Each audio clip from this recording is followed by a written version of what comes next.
Սիրելի ռադիո լսողներ եւ ռադիո դիտողներ, FM 106 եւ 5 հաճախականության վրա են ձեր ռադիո ընդունիչները, Դարփինյանի ժամն ենք սկսում։ Դուք կարող եք նաեւ մեզ դիտել լրատվական ռադիոյի գործարար ալիքի թվային հարթակներում կամ Արմեն Դարփինյանի YouTube-յան էջում։ Բարև ձեզ, պարոն Դարփինյան։ Բարև ձեզ, սիրելի Դավիթ, բարև ձեզ, սիրելի ռադիո լսողներ։ Ռադիո լսողների, դիտողների համար տեղեկացնեմ, որտեղ մեզ տարբեր ժամերի կարաք լսեք կրկնությունները կամ առավել եւս համացանցում կարող եք հանդիպել մեր հաղորդմանը, որ մենք ամսի 31-ին ենք գրվում ժամը 17:09 րոպեի 17:09 րոպեին եւ զրույցը այդ տրամաբանության մեջ է Գյումրիում ավարտվեցին ընտրությունները սպասելի էր ձեզ պարոն Դարփինյան ստեղծված իրավիճակը Դավիթ ջան, անկեղծ ասած, մեծ հաշվով, եթե ես իմ սուբյեկտիվ վերաբերմունքը դրսևորեմ այս ամեն ինչի նկատմամբ, ապա բացարձակ գոհ չեմ, ուրեմն եւ ընտրություններից եւ այն համակարգից, որը գործում է, եւ այն կանոնից, այն կարգից, սահմանադրական այն նորմից, որտեղ համայնքները եւ համայնքապետերը ընտրվում են, համայնքները ընտրություն են իրականացնում քաղաքականացված տարբերակով, երբ կուսակցությունները չգիտես որտեղից վերցրած բուսնում են, ծլում են եւ ինչ որ թիմեր են ներկայացնում, դա վերածվում է կուսակցականացված պայքարի, դա վերածվում է Երևանից ուղարկված անկապ էմիսարների հիմար խոսակցություններով տեղում հասկանում եք, սա բացարձակապես կապ չունի ոչ քաղաքի կամ համայնքի շահերի հետ, ոչ դրանց նպատակների հետ, ոչ ծրագրերի իրականացման հետ, ոչ մեծ հաշվով քաղաքների, համայնքների զարգացման հետ։ Ուղղակի համոզված եմ եւ այս ընտրությունները մեկ անգամ եւս փաստեցին, որ ես ճիշտ եմ։ Սահմանադրության եթե փոփոխություն պիտի տեղի ունենա, ապա առաջնային կարգով այդտեղ պիտի նախ Երևանը հավասարվի մարզի, որպեսզի Երևանում քաղաքականացված ընտրություններ չիրականացվեն։ Երևանը ունենա մարզի կարգավիճակ եւ Երևանի քաղաքապետը կառավարիչը նշանակվի վարչապետի կողմից եւ ունենա այդ իմաստով կառավարչական ուղղահայաց պետական համակարգի հետ։ Ինչ վերաբերում է այլ քաղաքներին, Գյումրիին, Վանաձորին եւ մնացած մեր բոլոր քաղաքներին եւ համայնքներին, այդ համայնքներում պիտի տեղի ունենա կառավարչական թիմերի ընտրություն, այլ ոչ թե քաղաքականացված ընտրություններ։ Կուսակցությունները որևէ դերակատարում պիտի չունենան մեր համայնքների կառավարման մեջ։ Հասկանում եք, ուղղակի ծիծաղելի էր այն միտինգները, այն հանրահավաքները կուսակցականացված, որոնք որ Գյումրիում անցկացվում էին քաղաքացիական պայմանագիրը, մնացած կուսակցությունները բացարձակ ուղղակի եթե գիտեք ծիծաղելի կլիներ, եթե այսքան տխուր չլիներ այս ամեն ինչ։ Ես շատ այդ իմաստով մեկ անգամ եւս հիասթափվեցի եւ համակարգի նկատմամբ եւ գործելավոճի նկատմամբ, բայց այս ամեն ինչից պիտի դասեր քաղել, հասկանում եք, որպես պետություն, որպես երկիր, որը եթե նախանշում է իր զարգացման ստրատեգիան ուղղությունները եւ կկարողանա ապագայում այդ ուղղությունները պաշտպանել եւ երաշխավորել, մենք պիտի դասեր քաղենք։ Դասերից առաջինը այն է, որ կուսակցականացված ընտրություններ համայնքներում չպիտի լինեն։ Դասերից երկրորդը, որը արդեն կապված է մեր իրողության հետ, ցույց տվեց հետեւյալը, որ կառավարող քաղաքական ուժը, քաղաքացիական պայմանագիրը չունի շատ թե քիչ հեղինակավոր գործիչ, այսինքն Փաշինյանը միայնակ է եւ շատ թե քիչ հեղինակավոր մարդ, որը կարողանար իր հեղինակությամբ իրավիճակ փոխել, թե լինի դա Գյումրիում, լինի դա Փարաքարում, թե վաղը լինի որևէ տեղ, որևէ մի գործիչ չկա, իսկ սա նշանակում է, որ պատկերավոր ասած ուսապարկերի ժամանակն ավարտվել է կամ ավարտվում է, իսկ սա նշանակում է, որ ցավոք սրտի մենք մեկ անգամ եւս գամվեցինք մի իրողության, երբ ներառական, ընդլայնված հավաքական մեր ներուժը օգտագործելու ստրատեգիան մեկ անգամ եւս մենք դրա կարեւորությունը զգացինք եւ թայֆայական ուրեմն նեղ քաղաքական էլ դժվար է դա կոչել, դա ուղղակի նեղ շրջանակների շահերը սպասարկող թիմ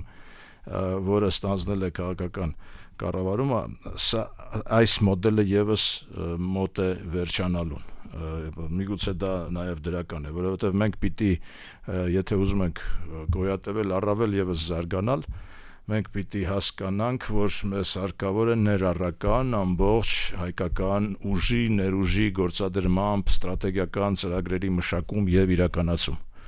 որը մենք չենք տեսնում եւ այս ընտրությունները եւս մեկ անգամ եկան դա փաստելու։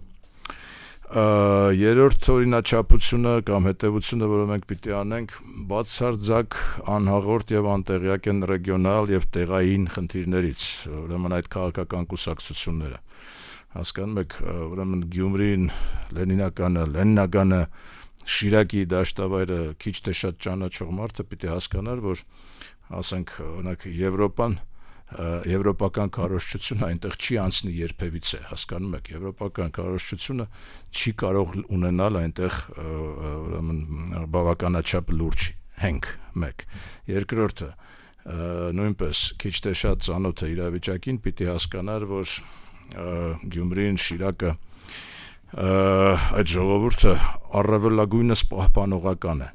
իր բարք ու վարքով, նիստուկացով, իր բոլոր ավանդույթներով, ընտանեկան գերդաստանային արժեքներով եւ բացարձակ պատահական չէ, որ այդ ընտրություններում այսպես որոշիչ դերակատարում ունեցան այն տղաները, որոնք հենց գերդաստանային հենքեր ունեն այդ քաղաքում, կոնկրետ Լենինականում, Գյումրիում, եւ այս արժեքները անտեսելը, ուրեմն ինչ որ այնց բացարձակ նորաթուխ անհասկանալի դեմքերով հանդես գալը բացարձակ ուրեմն անտեղի էր եւ բնական էր, որ այդ մոտեցումը կպարտվեր։ Հաջորդ հետևությունը, որը ես կասեի, այնուամենայնիվ այս ամեն ինչը նույնպես հետևանք է էլիտայի ջախջախման։ Մեր պատմությունը, ես արդեն առիթ ունեցել եմ դրա մասին խոսելու,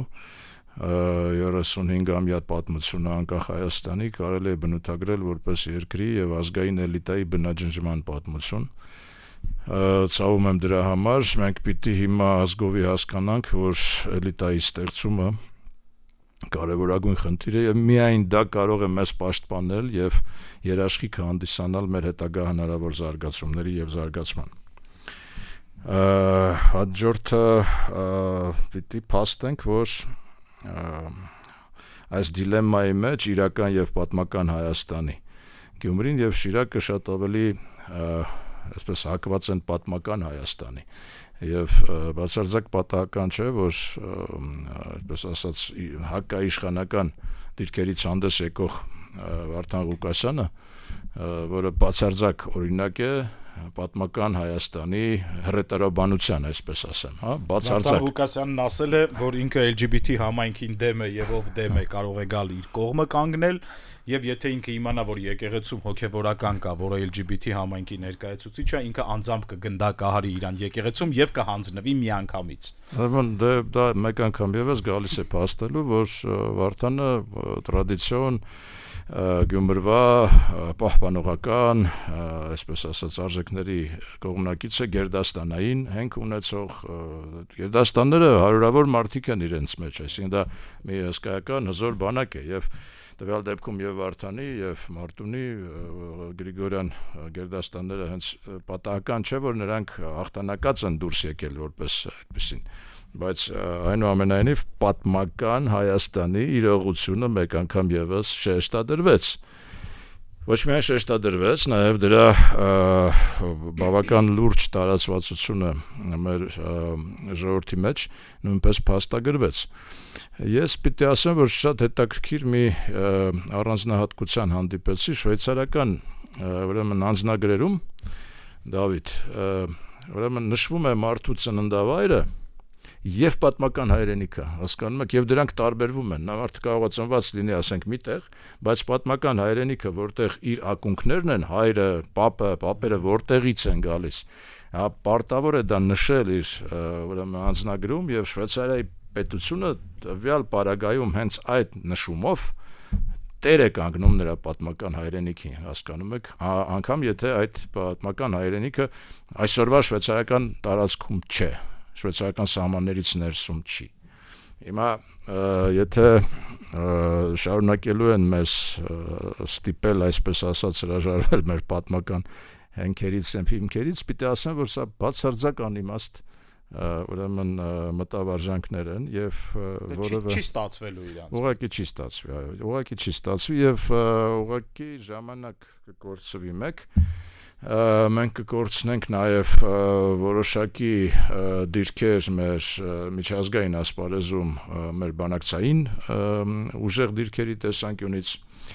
եւ չեմ կարծում որ դա ընդհանուր առմամբ կնպաստի մեր ուրեմն պետության ուժեղացմանը կամ հենքերի կառուցմանը, հասկանում եք, մենք չենք հավակնում որևէ մեկի տարածքին, բայց մենք չենք կարող հրաժարվել մեր պատմությունից, մեր իրողությունից, մեր հենքերից, հիմքերից։ Այս իմաստով երևի անդրադարձ կատարեմ նաև այն հայտարարությանը, որը վարչապետ Փաշինյանը արեց կապված Ղարաբաղյան շարժման Գյումրիի մասով մի ճշտում էլ անեմ, հետո անցնենք դրանց հետևությամբ։ Օպոզիցիան ասում է, որ սա կարող է լինել գործող իշխանության վերջի սկիզբը։ Ես չեմ կարծում, գործող իշխանությանը մի շատ հզոր սիգնալ գնաց, որ եթե գործող իշխանությունը շարունակի հին հեքիաթները պատմելով առաջ գնալ, ուրեմն նա կունենա ուղղակի ջախջախիչ պարտություն ցանկացած այլ ընտրություններում երկրում, որովհետև պատկերավոր ասած Սերժին մերժելու ժամանակահատվածը ավարտվել է եւ այդ ռետորաբանությունը եւս այլևս ժամանակավրեպ է եւ բացարձակ արդեն այլևս անիմաստ, որովհետև շատ ներողություն, բայց նույն Գյումրիում հաղթողների թվում են ուժերը, որոնք հենց կարծես թե մերժված պիտի լինեին, հա, բայց այդպես չի եւ այդպես չի կարող լինել, իսկ այդ ժամանակաշրջանը ավարտված է։ Չեմ կարծում, որ սա, ասենք, վերջի սկիզբն է, սա շատ հզոր մի սիգնալ է, որի եթե Փաշինյանը տվյալ պարագայում, որովհետև ցավում եմ, որովհետև նրա թիմում ուրեմն հեղինակավոր այլ գործիչ ես չեմ տեսնում, չեմ կարող որևէ մեկին առանձնացնել եւ ասել, որ կա հեղինակավոր մի մարդ, որի խոսքը ինչ-որ բան արժե երկրում կամ որոշ հանրության մեջ Փաշինյանը մի կարծիքով անձնապես պիտի շատ լուրջ հետևություններ իրականացնի այս իրողությունից, այլապես քաղաքական ուժի եւ նրա գաղափարական մոդելի վախճանը մոտենալու է անկախ նրանից թե ինչպես կավարտվի Գյումրիի տվյալ դեպքում, ասենք, ընտրությունների, հիմա այնտեղ երկու տարբերակ կա, ես չեմ բացառում, որ Մարտուն Գրիգորյանը դառնա քաղաքապետ ԿՊ-ի աջակցությամբ, երկու տարբերակ եմ տեսնում միայն, կամ Մարտուն Գրիգորյանը այսինքն երեք տարբերակ կա, կամ Մարտունը կդառնա քաղաքապետ ԿՊ-ի աջակցությամբ, կամ Ղուկասյանը կդառնա քաղաքապետ, եթե Մարտունը միանա, եւ կամ եթե Մարտունը ոչ մեկին չմիանա, ապա կարծես թե նոր ընտրություններ պիտի նշանակվեն, որովհետեւ հնարավոր չի լինի ընտրել, հնարավոր չի լինի, հավականին կձևավորի, բայց հնարավոր չի լինի ընտրել քաղաքապետ, չի ձևավորի քաղաքապետ չեն կարողանա ընտրել, այս կա 3 տարբերակ, նորից եմ կրկնում, ինձ համար բացարձակ միևնույն է, որ տարբերակը կաշխատի, որովհետեւ բոլոր այդ տարբերակն էլ իրենց սկզբնաղբյուրում ունեն շատ բացասական ուրեմն կետը, որը կայանում է համայնքների ընտրությունը իրականացնել քաղաքականացված կուսակցությունների միջոցով։ Ոնց կավարտվի Գյումրին ամենայն հավանականությամբ, երբ մեր հաղորդումը կհեռարձակվի, ռադիոլսողները արդեն տեղյակ կլինեն, բայց ամեն դեպքում կրկնեմ, որ մենք երկուշաբթի օրն ենք զրուցում աշխատանքային օրվա վերջում եւ մեր զրույցը այդ դիտանկյունից է եւ այս ժամանակահատվածի տեսանկյունից է։ Նիկոլ Փաշինյանը պարլամենտում հայտարարեց, որ Ղարաբաղյան շարժում այլևս չկա, այսինքն միացում պրոյեկտը էլ գոյություն չունի։ Ես կարծում եմ, որ Դավիթ ջան, դու ասացիր մի բան, որը որ Փաշինյանը չի ասել։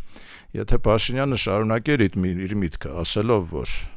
Ղարաբաղյան շարժումը մենք չենք շարունակելու եւ միացում չենք պահանջելու, այդ իմաստով չենք շարունակելու, դա կլիներ ինչ-որ չափով հասկանալի եւ միգուցե դա ինչ-որ չափով նաեւ ընկալվեր հասարակության կողմից, բայց հնչեց հետեւյալ արտահայտությունը, որ մենք չենք շարունակելու Ղարաբաղյան շարժումը եւ այդտեղ վերջակետ դրվեց որը շատ մեծ հարցականների տեղ բաց թողեց։ Իհարկե, ես պիտի ասեմ, որ միացում բառից ադրբեջանցիները ուղղակի սարսափում էին։ Հենց միացում բառն էր իրենց համար, հասկանում եք, սկզբունքայինը, այսինքն Ղարաբաղյան շարժման, այո, միգուցե կենտրոնական կետը հենց միացումն էր։ Միացումից նրանք ուղղակի սարսափում էին, վախեցած էին, եւ միացումն էր, որ մինչեւ հիմա էլ միացումն է իրենց սարսափեցնում, դրա այդ իսկ պատճառով նրանք պահանջում են մեր սահմանադրության փոփոխություն, որտեղ փաստորեն միացման գաղափարն է այնտեղ, բայց Ղարաբաղյան շարժումը ինքը ոչ միայն միացման մասին էր, միացումը կարող էր դիտվել որպես վերջակետ, բայց Ղարաբաղյան շարժումը մեծ հաշվով ինքնորոշման, ինքնության պաշտպանման, միջազգային երաշխիքներով դրա պաշտպանության մասին էր, որի վերաբերյալ մենք չենք կարող ասել, որ մենք հրաժարվում ենք եւ չենք շարունակելու։ Ղարաբաղյան շարժումը որպես արցախյան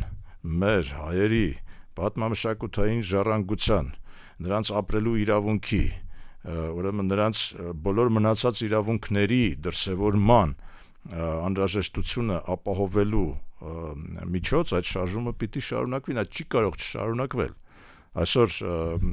Վալտեր Շտայնմայերը, որը Գերմանիայի Դաշնության նախագահն է, նախկինում բավական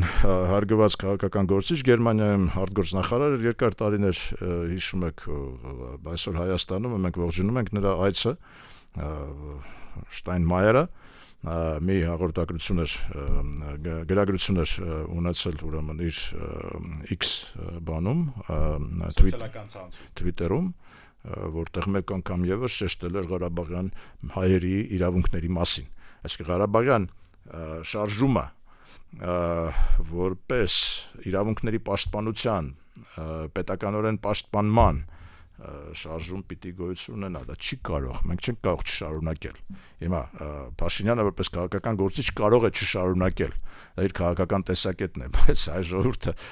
եւ շատ ու շատ ուրիշ քաղաքական գործիչներ դա շարունակելու են աներկբայորեն, հասկանում եք, չի կարելի փաստել, որ նա պիտի ուղղակի շարունակեր իր ասածը, նա պիտի ասեր, որ Ղարաբաղյան շարժումը միացման պահանջով այլևս ակտուալ չէ, բայց շարժումը որպես այդպեսին չի կարող ակտուալ չլինել, քանի դեռ առավել եւս, քանի դեռ կա այս փաստը տեղահանման, բռնաճնշման միջոցով տեղահանման փաստը, որը շատերը վերլուծաբաններից եւ ճիշտ կանենք, որ մենք ասենք մեր մասնագետները մի աշխատություն գրեն, հավասարեցնելով այդ ամեն ինչը գենոցիդին, որտեղ 100, լավ ասենք 100,000, 120,000, կարևոր չի, սարսափելի թիվ է դա։ Մեկ շաբաթվա ընթացքում նրանց վտարել իրենց հայրենի տեղերից, որտեղ հարյուրամյակներով գերեզմաններ կան, սա գենոցիդին հավասար գործողություն է։ Կներեք, որ դրամաչափը իջեցնում եմ, բայց Արսեն Թորոսյանն էլ ամեն դեպքում հանրային հեռուստատեսության եթերում ասաց, որ Ղարաբաղցիների վերադարձի հարցով մենք բանակցությունների կողմ չենք Ադրբեջանում։ Ոնց ան, ինչ ասենք այս մարդուն էլի, այսինքն ես նման գործիչ եւ նման մտավորական չեմ ճանաչում եւ ուրեմն նորից եթե կա մեկը, որը ունի հանրային վստահություն կամ ունի հանրային հեղինակություն եւ կամ ունի հանրային կարծիքի վրա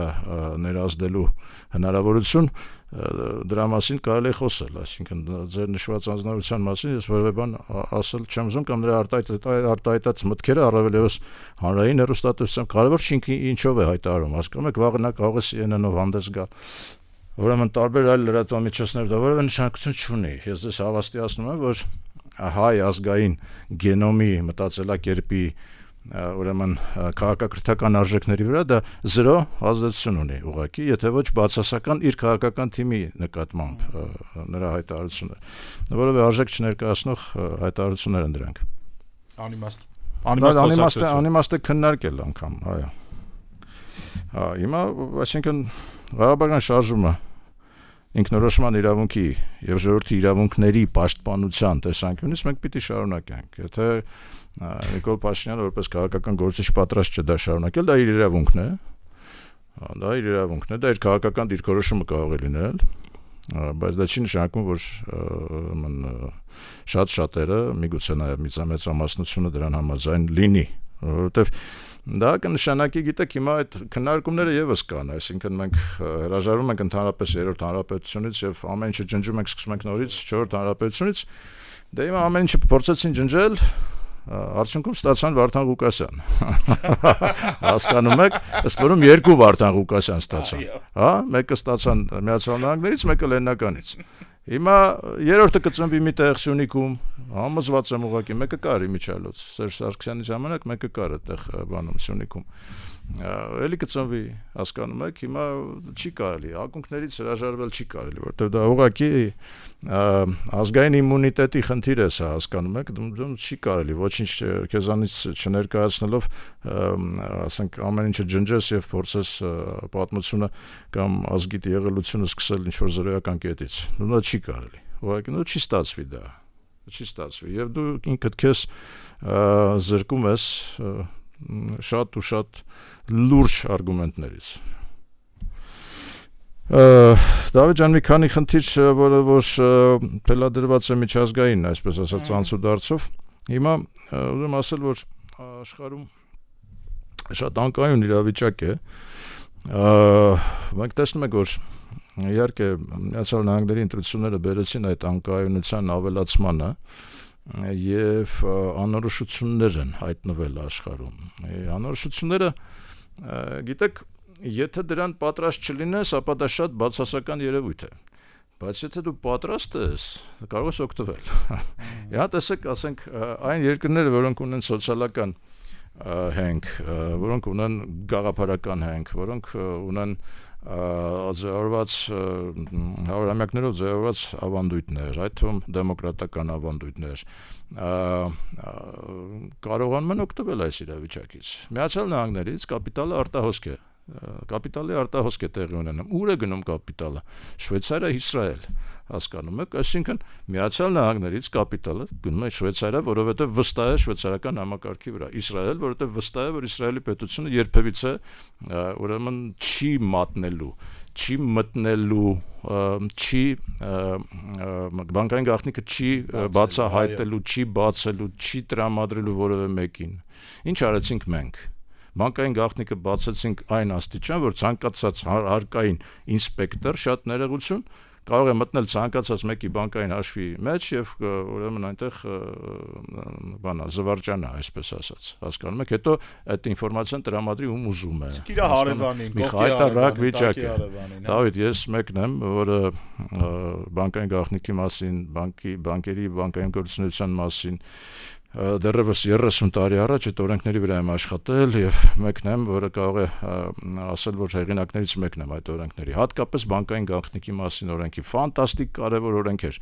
Մենք 93 թվականին վստահ էինք, որ մենք դրանով կկարողանանք պաշտպանել մեր համակարգը եւ մեր սփյուռքահայերին, մեր ազգակիցներին, մեր բարեկամներին, հարազատներին մենք կոչ կանեինք եւ անում էինք իրենց բանկային խնայողությունները բերել Հայաստան, որպես այդ գումարները ծառայեին Հայաստանի տնտեսության զարգացմանը։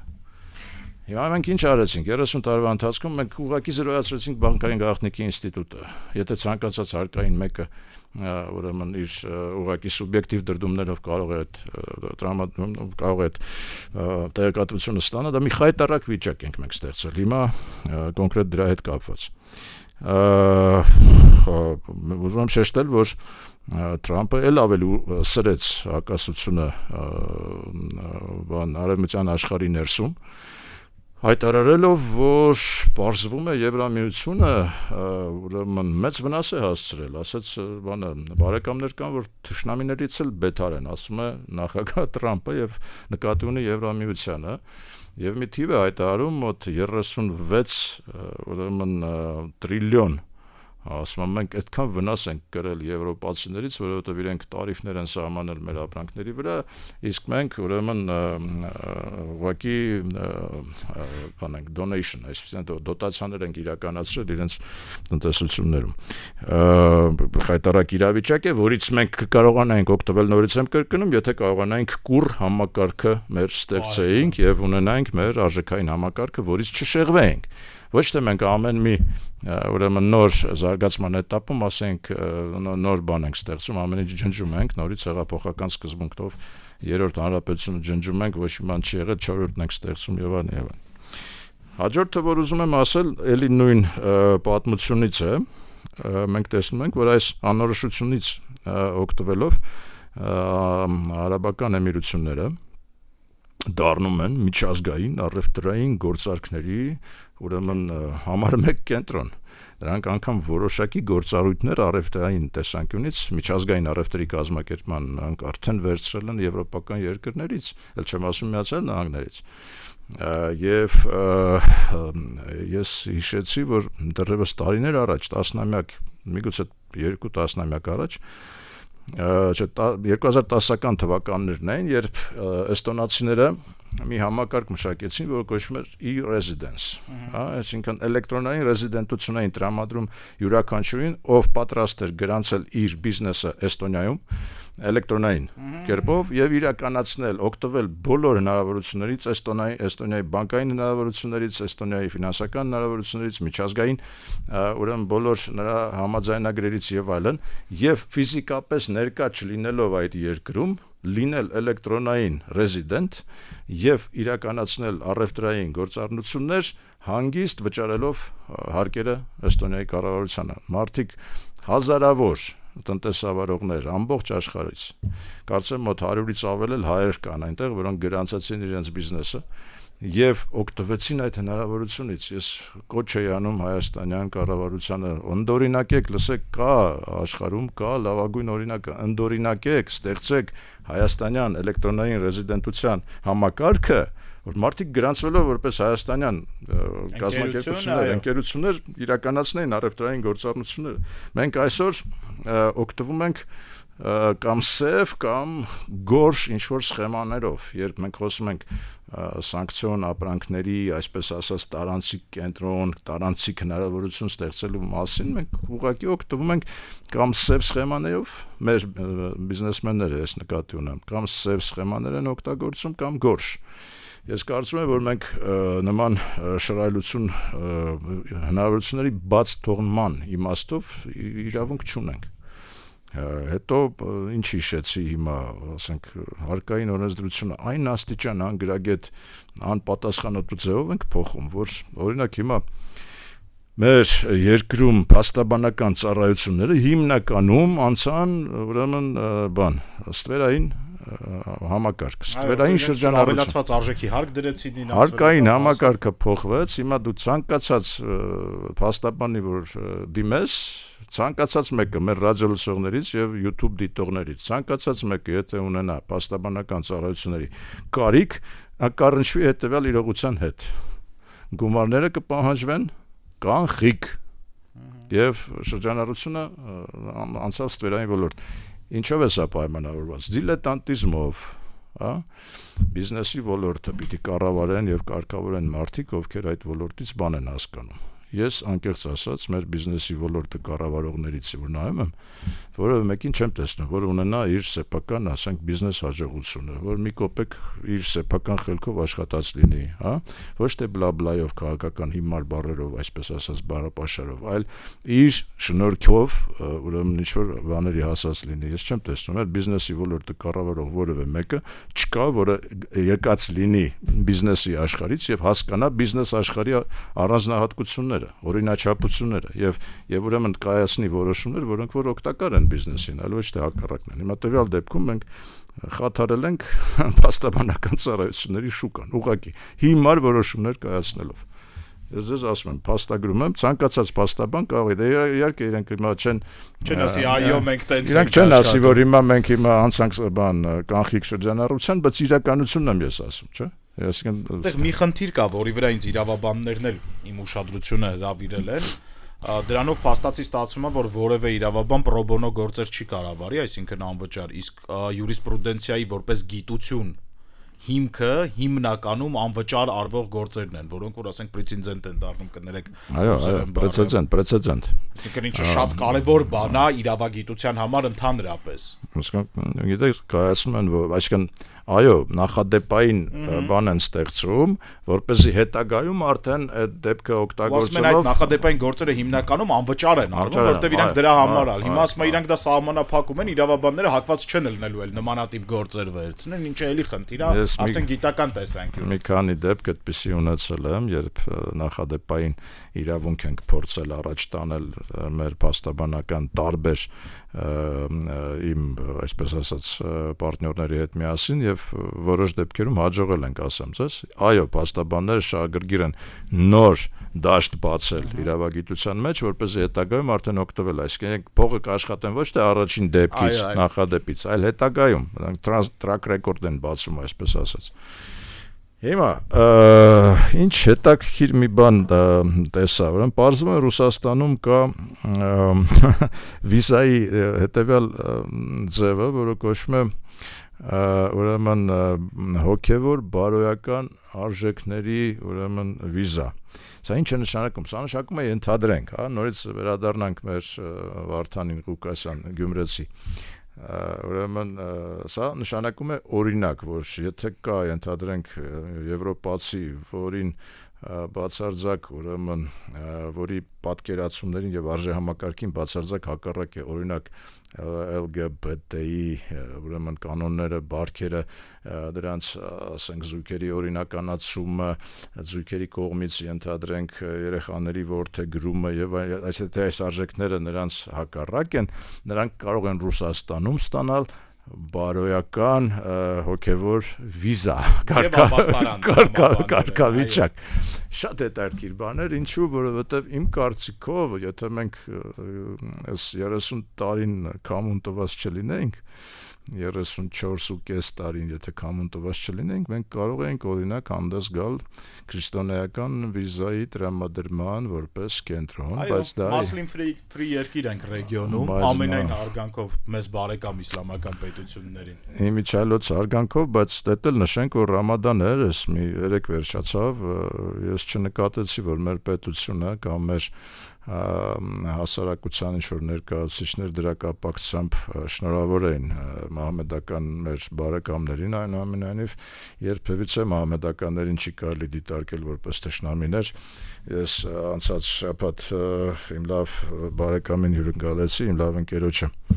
դա մենք այդպես եղբայր ենք կոչում, Չեչեն է, որի հետ միասին մենք սովորել ենք Մոսկվայի համալսարանում, բացարձակ ընկերական, հարազատական հարաբերություններ ունենք եւ նման հատկապես հյուսիսային Կովկասի ժողովուրդների մեջ մենք եւ արգանք ունենք եւ մեր տեղ ու դերը ունենք, հայ-ղազախական կապերը շատ կարեւոր են, որը պիտի ամրապնդել։ Ես չտեսա Ռամադանին ուղղված ինչ որ մի շնորհավորանք թե պետական, պաշտոնական, թե հանրային հասարակական։ Սա մեր մեծ բաց թողումն է, նորից ուրեմն շեշտեմ, բայց վերադառնամ այդ քրիստոնեական վիզային։ Պատկերացրեք ինչ լավ կլիներ, որ մենք լինեինք երկիր, որը ամբողջ աշխարհի քրիստոնեության պահապանը լիներ, եւ քրիստոնյաներին, որոնք որ բռնաճնշվում էին այլ տեղերում, իսկ հիմա դրա մասին նախագահ Տրամփն է օրինակ ասում, մենք ասենք, որ նրանց մենք տրամադրում ենք քաղաքական ապաստան, ուրեմն պետական աջակցություն, հասարակական աջակցություն ամենայն եւ այլն, բայց իհարկե դա կնշանակեր մեր եկեղեցու դերի բարձրացմանը մեր երկրում, հասարակությունում, պետություն եկեղեցի հարաբերությունների կարգավորմանը, եկեղեցական լիդերների շատ ավելի աստվածային լինելուն, դա պիտի նպաստեր, լավ կլիներ, այսինքն որոշակի ֆանտազիայի ուրեմն բանից, այսպես ասած, ասպարեզից այսպեսի մի բան անեմ, բայց այո, եթե Ռուսաստանը այսօր բարոյական եւ հոգեվոր արժեքների ապաստան կարող է տալ նրանց, ովքեր որ ուրեմն ճնշվում են եվրոպական, այսպես ասած, կանոններից, մենք շատ հանգիստ կարող ենք դրան հավատալ։ Շատ ավելի լուրջ բաներ տալ այդ ասպարեզում։ Ես կարծում եմ, որ ուշ չի, ասենք ինչ որ մի պահ, եթե սկսենք մի 10 տարի հետո կաղապատայի դրան աշխարհը լուրջ վերաբերվի, հասկանում եք, Դավիթ ջան, ասենք գաղափարներ են, որոնք որ կարող են կյանքի կոչվել եւ կարող են նպաստել մեր ուժեղացմանը մեծ հաշվով, որտեղ մենք ինչ որ բան պիտի ներկայացնենք մեզանից աշխարհում, ախր մենք Չենք կարող ուղղակի ասել, որ մենք սահմանափակ տարածքով, սահմանափակ բնակչությամբ, ըստ որում նվազող բնակչությամբ մի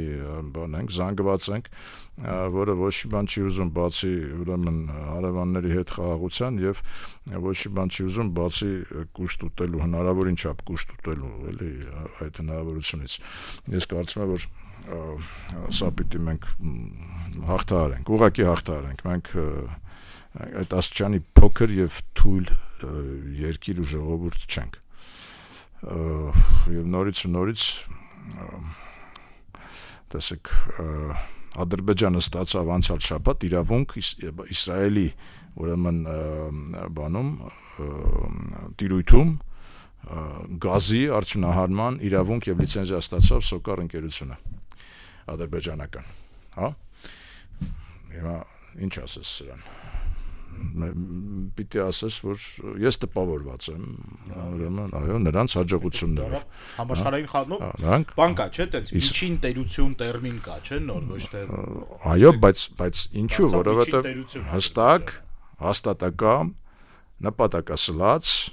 հայտարարում եւ իրականացնում են իրենց քաղաքականությունը եւ ստիպում են աշխարհին հաշվի նստել եւ հարգել իրենց տեսակետը, իրենց իրավունքները, իրենց արժեքները, իրենց մտածմունքները եւ անգամ, ասենք, մենք շատ դեպքերում համեմատում ենք դա դիկտատորական ռեժիմի հետ, այսպես ասած, ոչ դեմոկրատական եւ այլն, բայց մեկ անգամ իրենց ղեկավարը հայտարարեց, իսկ ով է ասել, որ մեզ մոտ պիտի ամրագրվի դեմոկրատիան որպես ուրեմն արժեք։ Ով է ասել։ Հիմա մեր դեպքում երևի թե դեմոկրատիային մենք այլ ընտրանք իսկապես չունենք, որտեղ այո, մենք հակված ենք դեմոկրատիայի, բայց եթե մեր դեմոկրատիան նախկինում ամրապնդված էր սփյուռքահայության 7.5 միլիոնանոց հսկայական այդ մարդկանցով, զանգվածով, որոնք իհարկե մեծապես օժանդակել են մեր կայացմանը, զարգացմանը այս տարիների ընթացքում, եթե մենք հիմա սահմանափակվում ենք մեր սահմաններով եւ վանում ենք մեզանից սփյուռքահայությունը, ապա մենք զրկվում ենք տվյալ պարագայում դեմոկրատիայի պաշտպանության կարևորագույն օղակներից մեկից։ Մենք սա նույնպես պիտի հասկանանք ու գիտակցենք։ Ուրեմն եթե գործող կառավարողների խումբը այսօր վանում է սփյուռքին, դա նշանակում է, որ նա զրկում է Հայաստանը դեմոկրատիան պաշտպանելու արժեքավոր կետերից մեկից։ Դարբինյանի ժամների եթերում, սիրելի ռադիո լսողներ, հիշեցնեմ, որ մենք երկուշաբթի ենք տեսաձայնագրում այս հաղորդումը, մարտի 31-ին, հուսանք, որ Գյումրիում ամեն ինչ շուտապույտ եւ արդար կավարտվի։ Այսքանը, կհանդիպենք։